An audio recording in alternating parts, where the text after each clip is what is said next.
रात के करीब 12 बजे होंगे। उस रात ठंड भी अपने चरम पर थी। स्ट्रीट लाइट की रोशनी में कोहरे को नंगी आंखों से देखा जा सकता था। रात में बस कुत्तों के भौंकने की आवाजें ही गूंज रही थी।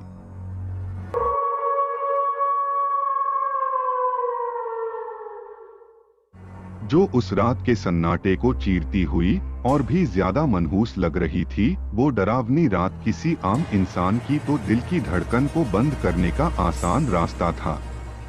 इसी ठंड में एक 18 से 20 साल का लड़का रियाज तन पर एक कुर्ता पहने ऊपर से एक चादर ओढ़े भूखे प्यासे अपने गांव से कुछ कमाने की आस में शहर आ पहुंचा था।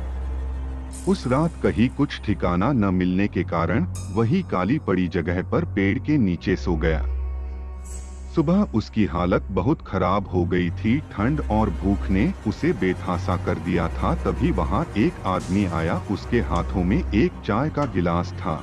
उसने आकर रियाज से कहा, उठिए जनाब, आप ठीक तो है? रियाज ने कांपते आवाज में बोला, हाँ भाईजान, अब तक तो सब खैरियत है। अल्लाह ने चाहा तो आगे भी खैरियत होगा। उस आदमी ने रियाज की तरफ चाय की गिलास को बढ़ाते हुए बोला, फिक्र न करो मियाँ, अल्लाह सब ठीक ही करेगा। ये चाय पियो और बताओ कि तुम कौन हो और यहाँ क्या कर रहे हो? यहाँ पहले कभी तुमको नहीं देखा। ये सब सुनकर रियाज ने चाय की चुस्की लेते हुए पूछा, आप कौन है? उस आदमी ने कहा, मेरा नाम वजीरा है। मैं यही पास के कब्रिस्तान में काम करता हूँ। आपको यूं सर्दी में ठिठुरते देख चला आया। रियाज की आवाज अब ठीक हो चली थी। चाय की गर्माहट ने रियाज के ठंडे होते खून में नई गर्मी पैदा कर दी थी। रियाज ने अपने हाथों को ऊपर करते हुए कहा, रहमत हुई उस खुदा की जो आपको मेरे पास भेज दिया। वजीरा भाईजान, मैं रियाज हूँ, सरगोधा गांव का रहने वाला हूँ। घर की हालत अच्छी ना होने के कारण मैं काम की तलाश में शहर आ गया। कल से भूखा हूँ, सोच रहा था कहीं काम मिल जाता और रहने का आसरा तो अच्छा होता। वजीरा ने कहा, अरे तो समझिए भाईजान, आपका काम हो गया। मैं आपको भी यही कब्रिस्तान में काम पर लगवा देता हूँ और आप यही रह भी सकते हैं।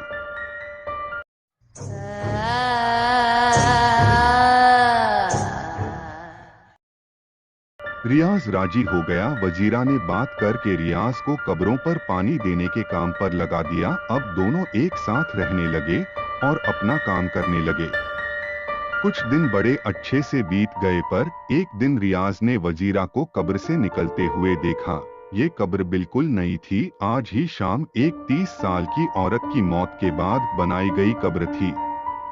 रियाज ने उत्सुकता के साथ वजीरा से पूछा तो वजीरा ने उसे सब बता दिया।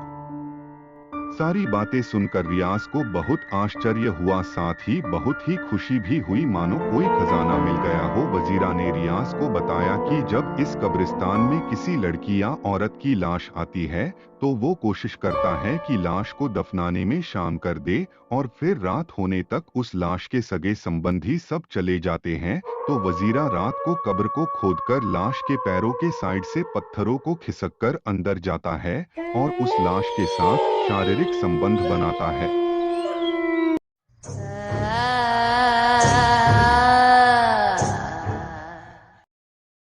ये बात सुनकर रियाज के अंदर बहुत से विचार उमड़ने लगे। उसका भी मन भी इन गलत विचारों पर टिक गया और वो सोचने लगा कि क्या ये ठीक है।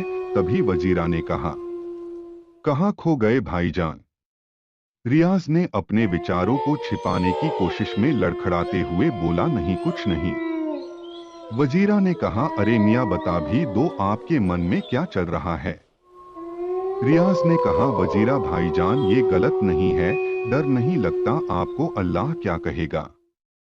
वजीरा ने कहा, बेटा कब्रिस्तान में रह के ऐसी बात कर रहे हो, एक बार करके तो देखो, मुर्दों के साथ तुम सब भूल जाओगे, तब अल्लाह याद नहीं आएगा तुम्हें। कहकर वजीरा तेज तेज हंसने लगा।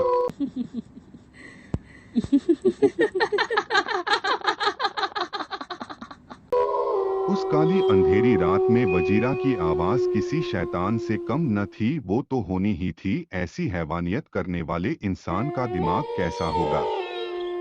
वजीरा की बातें सुनकर रियाज के मन की उत्सुकता और बढ़ गई। रियाज ने कहा, वजीरा भाईजान, अगली बार मैं भी आपके साथ चलूंगा। वजीरा रियाज के कंधे को थपथपाते हुए बोला, ये हुई न बात। देखना बेटे, तुम्हें हूरों की याद न दिला दी तो कहना। बस क्या था, रियाज के मन दिमाग सब जगह वही ख्याल उमड़ने लगे। अब वो दिन रात उस पल के इंतजार में रहता। उसे डर भी लगता उस पल से, और उस पल का इंतजार भी बेसब्री से करता। उस कड़ाके की ठंड में शायद रियाज को ऐसा महसूस होता कि लाश के साथ भी सुख की अनुभूति हो सकती है। कुछ ही दिनों बाद दोनों की बेसब्री खत्म हुई। इस भाग में बस इतना ही। आगे की कहानी जानने के लिए हमारे YouTube channel Hindi horror story को सब्सक्राइब करें। धन्यवाद।